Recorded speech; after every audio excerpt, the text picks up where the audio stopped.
Good evening and welcome to Current Issues. I'm your host, Hesham Tillawi. Welcome to the program, ladies and gentlemen. Where did all our money go? That's the question that each one of us should be asking. If you're like me, you probably do not believe that money can just evaporate overnight from Lehamn Brothers, AIG, etc., Bear Stearns. You don't really believe that these companies just overnight became bankrupted. Well, I did not believe it either. And I refuse to believe that the government would actually let it go that far. You know, they're blaming it on these subprime loans, which I agree, it's a big problem, it's a huge problem. But I don't think the subprime problem will bring the economy down to its knees for years to come without someone stopping it. You know, you have shareholders to all these banks and companies, and you have government that's supposed to be watching and Congress that's supposed to be watching, and you have a lot of people that were supposed to be watching. And if in fact we just went bankruptcy because we gave out a lot of bad loans, I refuse to believe that.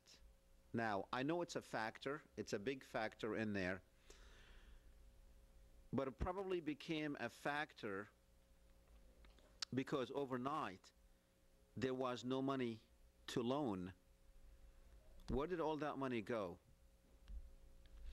Well, number one,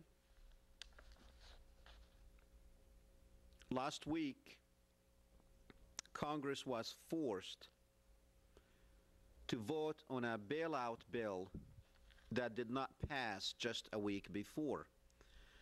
And as I expected, I told you it will be passed the next time around, and sure is, it was passed. We're going to tell you how it was passed in a second. Bloomberg, I would say it's a financial service. They have one of the best TV and news agencies for financial news. One of their reporters, Linda Sandler, she wrote an article on September 27 that probably did not catch the eyes of a lot of mainstream media, to explain to you that billions and hundreds of billions of dollars worth of your money was shipped outside of the country. Imagine if you own a little grocery store and every week you sell, and at the end of the week you take some part of that money to pay your vendors, and then all of a sudden someone goes in there and steals the money that you were supposed to pay your vendors and expenses, etc. Comes Monday, you don't have that money. Just overnight, that money is not there. And that's exactly what happened, because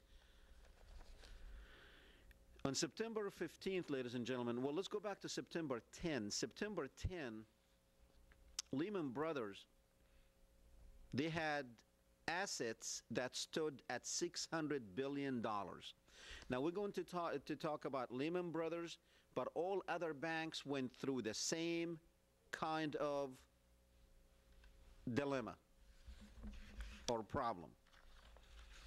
September 10th, Lehamn Brothers had $600 billion in assets.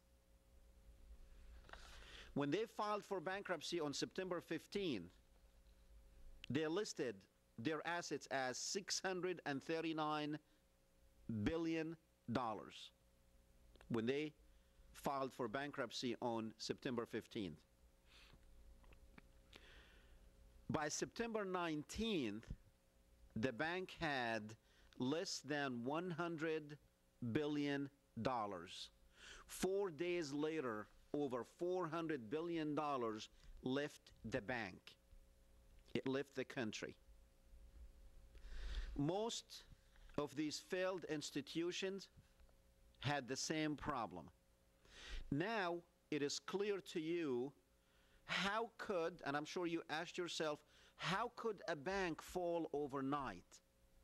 Well, if you take out 90% of the bank's working and operating budget, that bank is going to fall overnight. And that's exactly what happened to Lehamn Brothers. That's exactly what happened to AIG, and that's exactly what happened to Bear Stearns, and that's exactly what happened to a lot of these banks. Now, where did all that money go? According to reports, the money went to banks in Israel. Israel happened to have one of the strictest privacy laws when it comes to banking. It went to mainly it went to three banks in Israel: Hapolim Group, Bank Leumi Group, and Discount Bank Group. Now, when you take that kind of money out of the country, ladies and gentlemen, that is real money.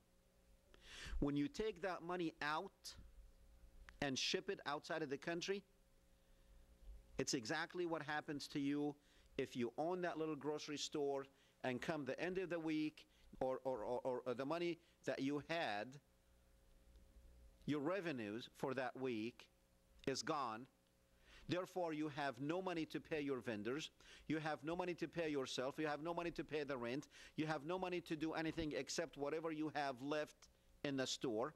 You cannot replenish your store because you don't have money to buy to replenish the stuff that you have sold the week before. So you close your doors. You go bankrupt overnight because somebody went in there and stole your money. Money is leaving the country. Actually, money left the country, and that's the problem. Money left the country. You haven't heard your Congress talk about this, or mainstream media. But according to Bloomberg reporter, and you can see this article on Bloomberg, Linda Sandler, September 10, $600 billion Lehamn Brothers had in assets. September 15th, it was 639 when they filed for bankruptcy. They had $639 billion. By September 19th, it was less than $100 billion. Where did all that money go? It went there. Where was the FBI? What about the federal agencies that's supposed to be, if you as an individual, if you want to send money overseas, if it's more than $10,000, you would have to be writing filling in all kind of forms, because the FBI wants to know where you're sending that money. We have $400 billion that leaves the country, and we don't know where that money went. We don't even talk about it. On the day, ladies and gentlemen, that Congress was supposed to vote on the bailout the second time around, when it actually passed,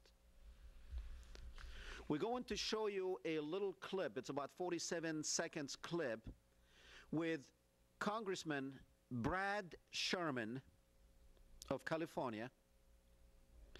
He is stating on the House floor, and I have no reason to believe that Congressman Brad Sherman, is an insane guy.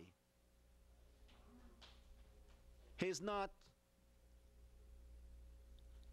one of those commentators that you think is full of it. This is a congressman, and you're going to hear him say exactly how did that vote come about.